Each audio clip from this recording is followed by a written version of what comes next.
Okay. Last na natin to. Hindi magdire-diretso kasi every 10 minutes ang cut-off nito eh. So, ganun natin. Kasi gusto kong pamukha dito sa mga gagong to na huyo ba? Parang ganun, di ba?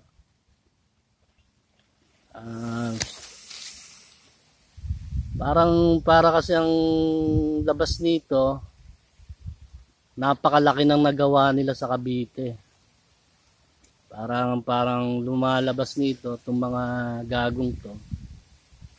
Sila yung parang may pangalan nata sila sa Cavite. Ang nakakahiya naman, di ba? Ang nahihiya naman ako. Para kasing ang datingan natin dito kasi para tayong ginagawang trapo ng mga putang nanto eh. So iniisip ko nakakahiya naman putang. Baka siguro kahit tuldok meron yata silang pangalan kahit tuldok, diba? Nakakahiya naman sa mga gago.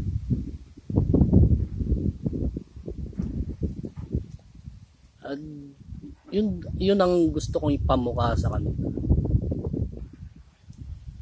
Kahit anong yaman mo, anong perang meron ka, hindi ka tatapat. Putang.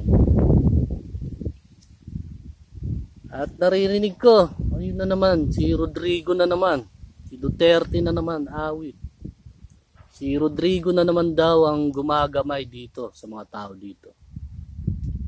Narinig ko lang naririnig ko dyan. So yung mga tropa pupunta rito, makibalita kayo kung totoo ang balitang yun. So ang yabang nga ni Duterte. There is one God.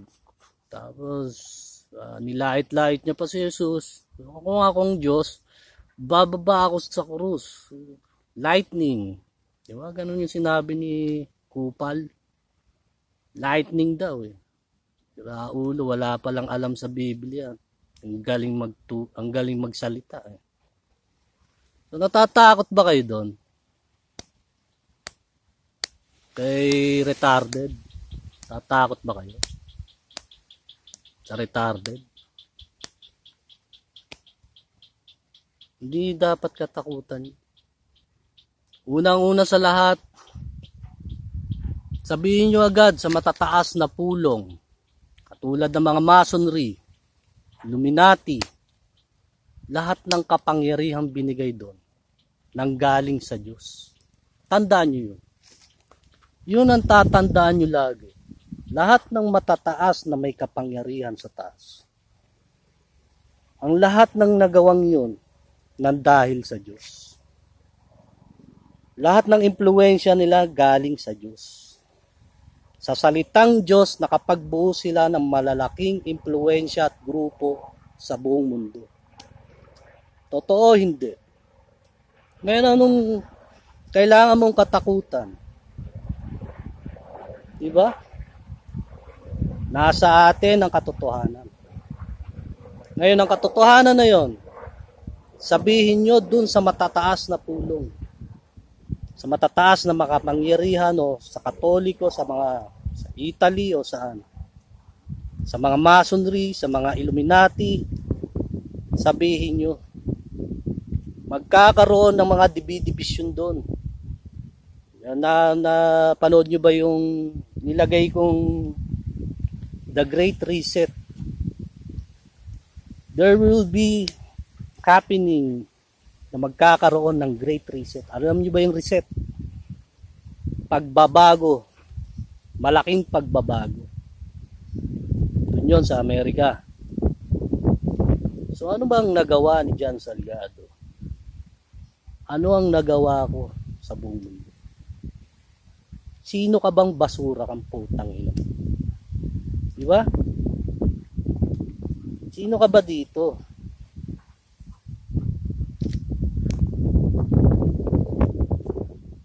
alamin nyo mabuti kung sino naggagamay dyan. Kasi, alam nyo naman, gagamit sila ng sangkalan, mga pangalan ng mga pinuno, panakot, mananakot, o, yan. Sasangkalan, kung sangkalan natin kaya yung pinuno ng mga masonry, sino ba ang leader ng masonry? Leader ng Illuminati, sino ang leader ng Illuminati?